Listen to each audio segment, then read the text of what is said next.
Assalamualaikum warahmatullahi wabarakatuh. Kami dari kelompok 4 ingin mempresentasikan tentang PPH pasal 4 ayat 2 dengan saya Nur Nadia Ramadhani Puspa. Nah, saya akan menjelaskan yang pertama yaitu PPH pasal 4 ayat 2. Pajak adalah iuran wajib yang dipungut oleh pemerintah dari masyarakat untuk menutupi pengeluaran rutin negara dan biaya pembangunan tanpa balas jasa yang dapat ditunjuk secara langsung. Pajak mempunyai banyak golongan atau jenisnya, yang salah satunya adalah pajak penghasilan. Nah, kalau PPH pasal 4 ayat 2 ini, Undang-Undang Pajak Penghasilan menyebutkan bahwa atas penghasilan berupa bunga deposito dan tabungan lainnya, penghasilan dari transaksi saham dan sekuritas lainnya di bursa efek, dan penghasilan dari penghalian harta berupa tanah dan atau bangunan, serta penghasilan tertentu lainnya. Pengenaan pajak diatur dengan peraturan pemerintah. Pengenaan PPH secara final mengandung arti bahwa atas penghasilan yang diterima atau diperoleh akan dikenakan PPH dengan tarif tertentu dan pajak pengenaan pajak tertentu pada saat penghasilan tersebut diterima atau diperoleh. Berdasarkan ketentuan ini, pemerintah mengeluarkan peraturan pemerintah untuk pengenaan PPH final atas penghasilan tertentu dengan mempertimbangkan kesederhanaan, kemudahan, dan pengawasan. Pengenaan PPH final sebagian berasal dari ketentuan pasal 4 ayat 2 ini. Namun demikian, ada juga pengenaan PPH final berdasarkan pasal lainnya, yaitu ada pasal 15, pasal 19, pasal 21, pasal 22, pasal 23, dan pasal 26 Undang-Undang PPH. Dan selanjutnya ada pajak bunga deposito atau tabungan atau diskonto SBI. Pengenaan pajak ini diatur dengan peraturan pemerintah nomor 131 tahun 2000 dengan rumus PPH sama dengan 20% dikali bruto. Dengan tarif dan dasar pengenaannya ini, kalau wajib pajak dalam negeri dikenakan tarifnya itu 20%. Tetapi kalau dasar pengenaannya ini dikenakan jumlah bruto. Nah, kalau wajib pajak luar negeri ini dikenakan tarifnya 20% atau sesuai tarif berdasarkan persetujuan penghindaran pajak berganda. Dengan dasar pengenaannya ini jumlah bruto. Selanjutnya ada contoh dari PPH atas bunga deposito. Pada tanggal 1 Januari 2008, Tuan Budi menyimpan uang di Bank Mandiri berbentuk deposito sebesar 100 juta. Dengan tingkat suku bunga 12% per tahun, kesepakatan penarikan antara Tuan Budi dengan pihak bank yaitu 1 tahun, yaitu pada tanggal 1 Januari 2009, sehingga penerimaan bunga setiap bulannya itu sebesar 1 juta. Nah, jadi atas bunga yang sebesar 1 juta itu dipotong dengan PPH pasal 4 ayat 2, yaitu jadi 1 juta dikali 20%, yaitu 200.000. Uang yang diterima Tuan Budi dari bunga deposito per bulannya itu sebesar 1 juta dikurangi dengan 200.000 sama dengan 800.000. Nah, selanjutnya akan dijelaskan oleh Dewi Puspa Meliana. Assalamualaikum, nama saya Dewi Puspa Meliana. Di sini saya akan menjelaskan tentang PPH atas bunga tabungan. Bapak Budi memiliki tabungan di Bank Mandiri. Bapak Budi memperoleh bunga atas tabungan total sebesar 30 juta per bulannya. Pajak yang dikenakan atas penghasilan berupa bunga tersebut yaitu 20% dikali 30 juta hasilnya 6 juta rupiah. Lalu ada PPH atas diskonto sertifikat Bank Indonesia. Bapak Budi pada tahun 2011 membeli surat berharga yang dikeluarkan Bank Indonesia senilai 20 juta. Lalu kemudian pada tahun 2013 dijual oleh Bapak Budi kepada Tuan Amin senilai 22 juta. Maka Tuan Budi mendapatkan bruto sebesar 2 juta rupiah tersebut. Cara penghitungannya adalah 20% dikali 2 juta sama dengan 400.000. Sedangkan wajib pajak luar negeri selain bentuk usaha tetap, biasanya PPH yang dipotong adalah 20%. dari jumlah bruto atau tarif berdasarkan perjanjian penghindaran pajak berganda yang berlaku. Nah, di sini saya akan menjelaskan lagi selanjutnya potongan PPh ini tidak dilakukan terhadap 4 poin. Yang pertama, bunga dan diskonto yang diterima atau diperoleh bank yang didirikan di Indonesia atau cabang bank luar negeri di Indonesia. Lalu yang kedua, bunga deposito dan bunga tabungan serta sertifikat Bank Indonesia sepanjang jumlah deposito dan tabungan serta sertifikat Bank Indonesia bukan merupakan tidak lebih dari 7.500.000 dan bukan merupakan jumlah yang pecah-pecah. Lalu bunga deposito dan tabungan serta diskonto SBI yang diterima atau diperoleh dana pensiun yang pendirinya telah disahkan oleh Menteri Keuangan. Lalu poin terakhir, bunga tabungan pada bank yang ditunjukkan pemerintah dalam rangka pemilikan rumah sederhana dan sangat sederhana, kafling siap bangun untuk rumah sederhana dan sangat sederhana atau rumah susun sederhana sesuai dengan ketentuan berlaku untuk dihuni sendiri.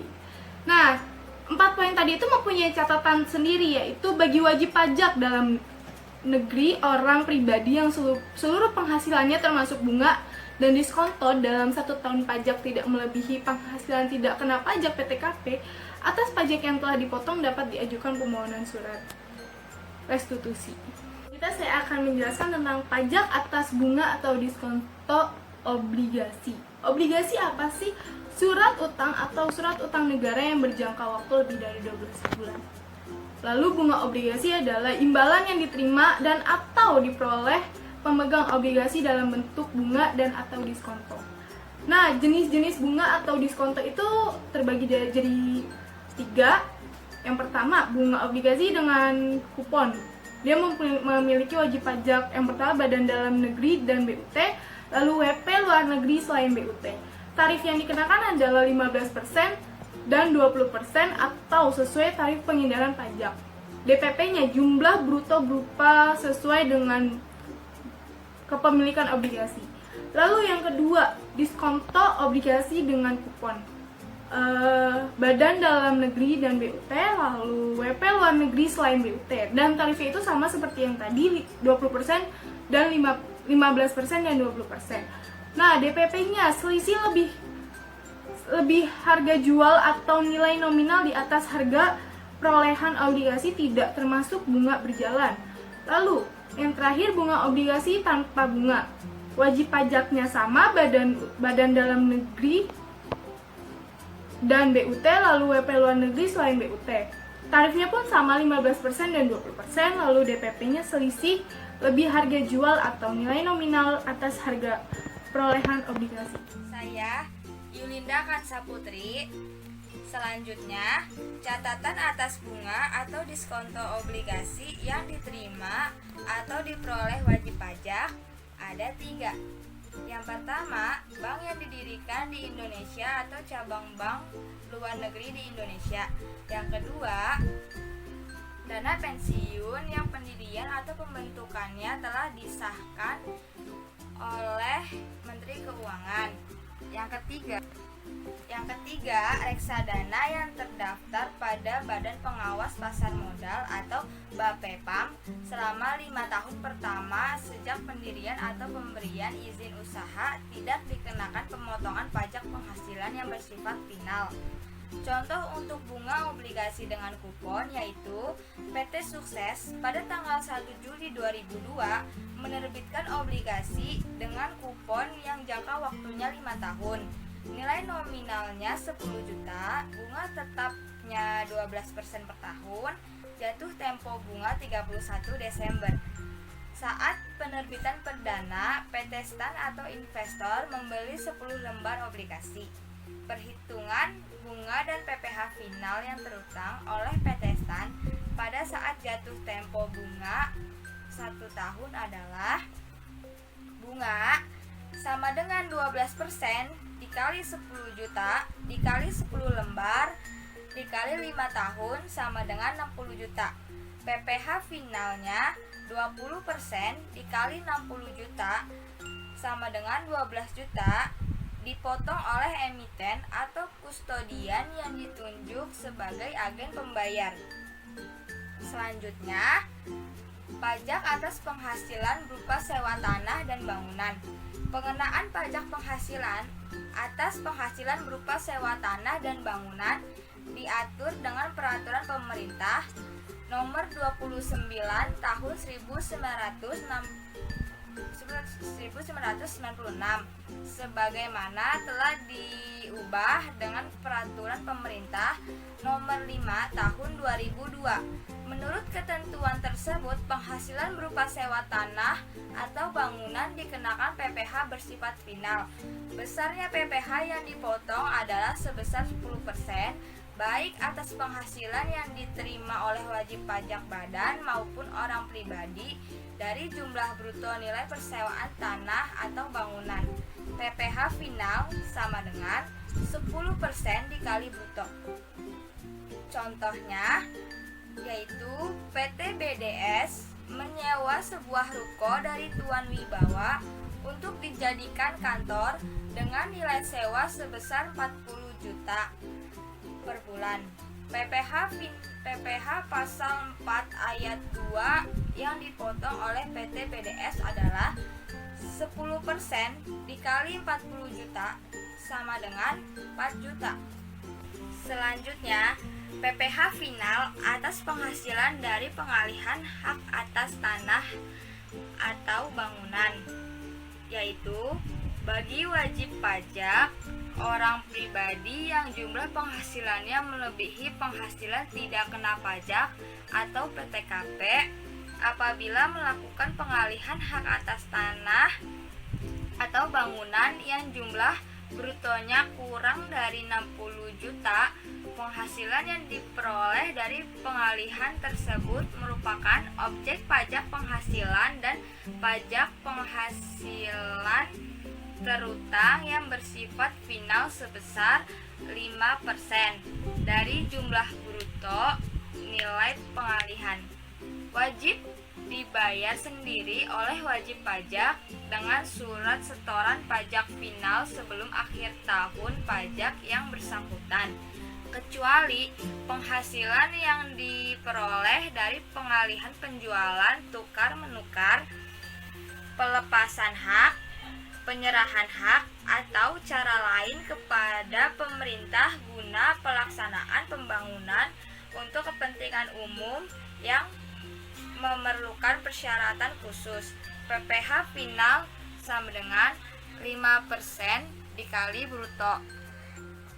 Contohnya, pada tahun 2000 Bapak Herman membeli tanah seluas 50 meter persegi senilai 60 juta. Pada tahun 2009 terjual dengan harga 115 juta. Diketahui bruto Bapak Herman yaitu 115 juta dikurang 60 juta sama dengan 55 juta. PPh final yaitu 5% dikali 55 juta sama dengan 2.750.000 rupiah.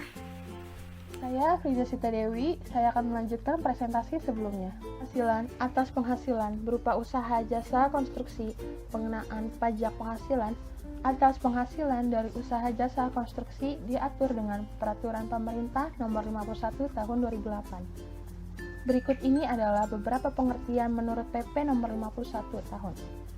Pertama, jasa konstruksi adalah layanan jasa konstruksi perencanaan pekerjaan konstruksi, layanan jasa pelaksanaan pekerjaan konstruksi, dan layanan jasa konsultasi, pengawasan pekerjaan konstruksi. Selanjutnya, pekerjaan konstruksi adalah keseluruhan atau sebagian rangkaian kegiatan perencanaan dan pelaksanaan beserta pengawasan yang mencakup pekerjaan arsitektural, sipil, mekanikal, elektrikal, dan tata lingkungan masing-masing, beserta kelengkapannya untuk mewujudkan suatu bangunan atau bentuk fisik lain. Yang ketiga, perencanaan konstruksi adalah pemberian jasa oleh orang pribadi atau badan yang dinyatakan ahli profesional di bidang perencanaan jasa konstruksi yang mampu mewujudkan pekerjaan dalam bentuk dokumen perencanaan bangunan fisik lain. Yang terakhir ada orang pribadi atau badan termasuk bentuk tetap, yang kegiatan usahanya menyediakan layanan jasa konstruksi, baik sebagai perencana konstruksi, pelaksana konstruksi, dan pengawasan konstruksi maupun sub-subnya. Selanjutnya ada PPh final 2% dikali jumlah jasa.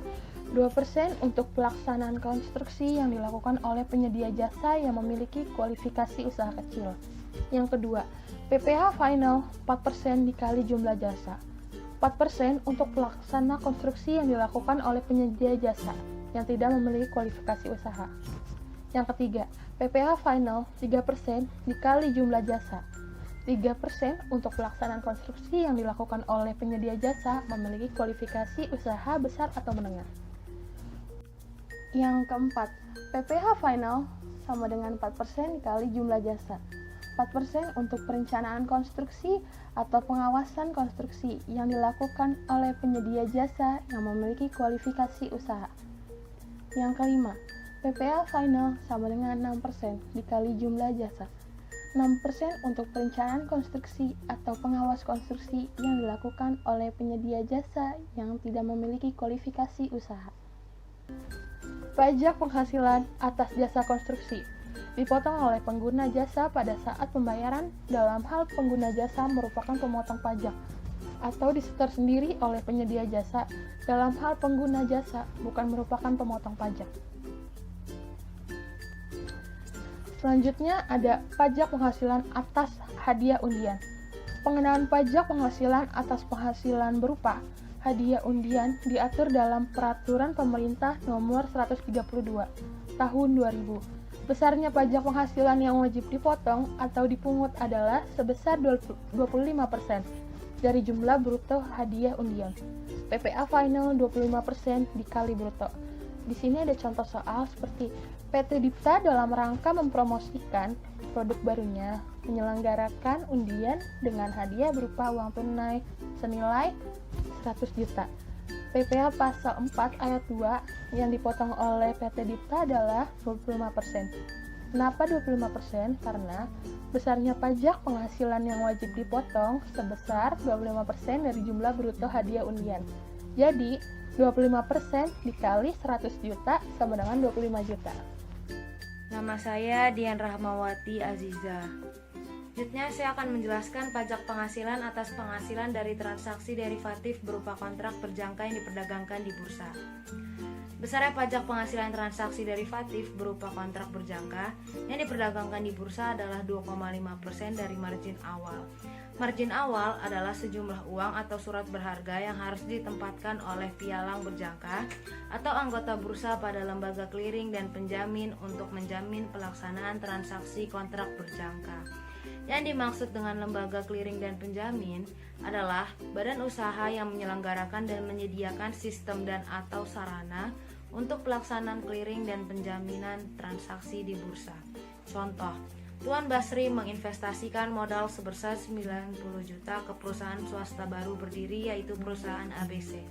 Setahun kemudian perusahaan tersebut berkembang pesat, sehingga Tuan Basri memperoleh bruto sebesar 50 juta. Maka PPh-nya yaitu PPh final sama dengan 0,1 dikali 50 juta sama dengan 50.000.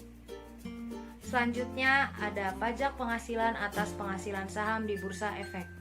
Saham adalah tanda penyertaan atau kepemilikan seseorang atau badan dalam suatu perusahaan atau perseroan terbatas.